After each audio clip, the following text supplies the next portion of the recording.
जयसेन राजा की कथा आराधना कथाकोश। स्वर्गादि सुखों के देने वाले और मोक्षरूपी रमणी के स्वामी श्री जिन भगवान को नमस्कार कर जयसेन राजा की सुंदर कथा लिखी जाती है। सास्वती के राजा जयसेन की रानी वीरसेना के एक पुत्र था। इसका नाम वीरसेन था। वीरसेन बुद्धिमान और सच्चे हृदय का था। मायाचार कपट उसे छू तक न गया था। यहाँ एक शिवगुप्त नाम का बुद्ध भिक्षुक रहता था। यह मांसभक्षी और निर्दयी था। ईर्ष्या और द्वेष इसके रोम रोम में ठसा था, मानो वह इन्हीं का पुतला था। यह शिवगुप्त राजगुरु था। ऐसे मिथ्यात्व को धिक्कार है, जिसके वश में होकर ऐसे मायावी और द्वेषी भी गुरु हो जाते हैं। एक दिन यतिवृषभ मुनिराज अपने सारे संघ को साथ लिए श्रावस्ती में आए।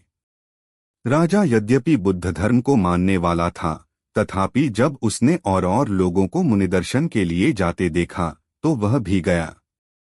उसने मुनिराज द्वारा धर्म का पवित्र उपदेश चित्त लगाकर सुना।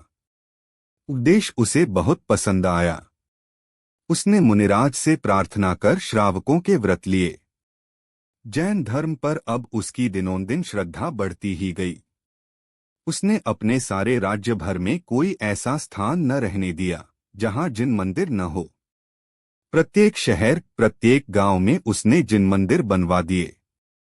जिन धर्म के लिए राजा का यह प्रयत्न देखकर शिवगुप्त ईर्ष्या और द्वेष के मारे जलकर खाक हो गया। वह अब राजा को किसी प्रकार मार डालने के प्रयत्न में लग गया।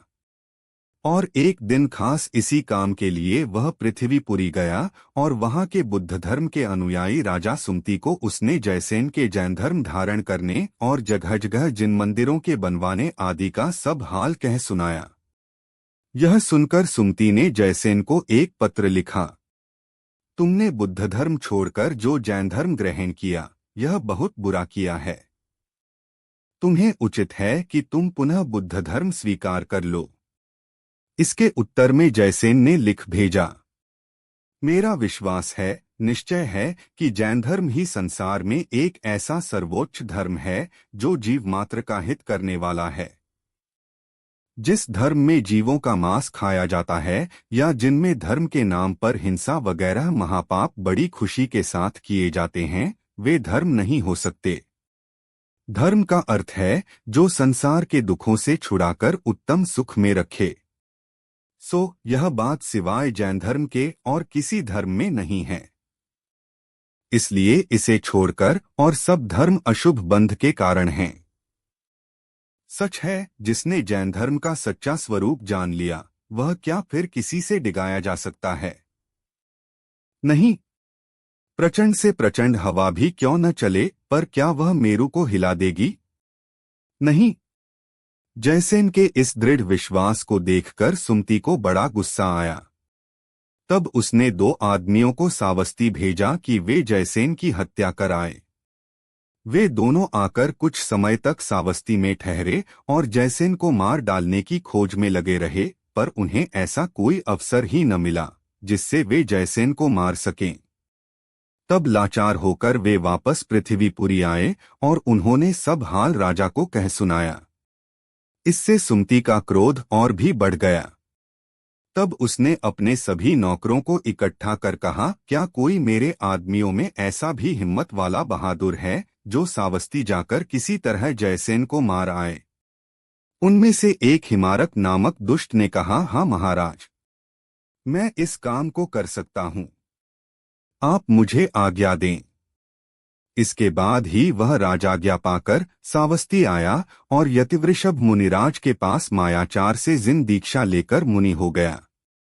एक दिन जयसेन मुनिराज के दर्शन करने आया और अपने नौकर चाकरों को मंदिर के बाहर ठहराकर स्वयं मंदिर में गया। मुनि को नमस्कार कर वह कुछ समय के लिए उनके पास बैठा। कुशल समाचार पूछने के बाद उसने कुछ धर्म संबंधी बातचीत की। इसके बाद जब वह चलने से पहले मुनिराज को ढोक देने के लिए झुका, तो इतने में ही वह दुष्ट हिमारक जयसेन को मारकर भाग गया। सच है, बुद्ध लोग बड़े ही दुष्ट हुआ करते हैं। यह देखकर मुनि यतिवृषभ को बड़ी चिंता हुई। उन्होंने सोचा कहीं सारे संघ पर विपत्ति न आ जाए। इसलिए पास ही की दीवार पर उन्होंने यह लिखकर कि दर्शन या धर्म की डाह के वश होकर ऐसा काम किया गया है, छुरी से अपना पेट चीर लिया और स्थिरता से संन्यास द्वारा मृत्यु प्राप्त कर स्वर्ग गए। वीरसेन को जब अपने पिता की मृत्यु का हाल मालूम हुआ तो वह उसी समय दौड़ता हुआ मंदिर आया। उसे इस प्रकार दिनदहाड़े किसी साधारण आदमी की नहीं बल्कि खास राजा साहब की हत्या हो जाने और हत्याकारी का कुछ पता न चलने का बड़ा ही आश्चर्य हुआ। और जब उसने अपने पिता के पास मुनि को भी मरा हुआ पाया तब तो उसके आश्चर्य का ठिकाना ही न रहा। वह बड़े विचार में पड़ गया, ये हत्याएं क्यों हुई और कैसे हुई, इसका कारण उसकी समझ में कुछ भी न आया। उसे यह भी संदेह हुआ कि कहीं इन मुनि ने तो यह काम नहीं किया, पर दूसरे ही क्षण उसने सोचा कि ऐसा नहीं हो सकता। इनका और पिताजी का कोई बैर विरोध नहीं, लेना देना नहीं, फिर वे क्यों ऐसा करने चले। और पिताजी तो इनके इतने बड़े भक्त थे। और न केवल यह बात थी कि पिताजी ही इनके भक्त थे, बल्कि ये साधु जी भी तो उनसे बड़ा प्रेम करते थे। घंटों तक उनके साथ इनकी धर्म चर्चा हुआ करती थी।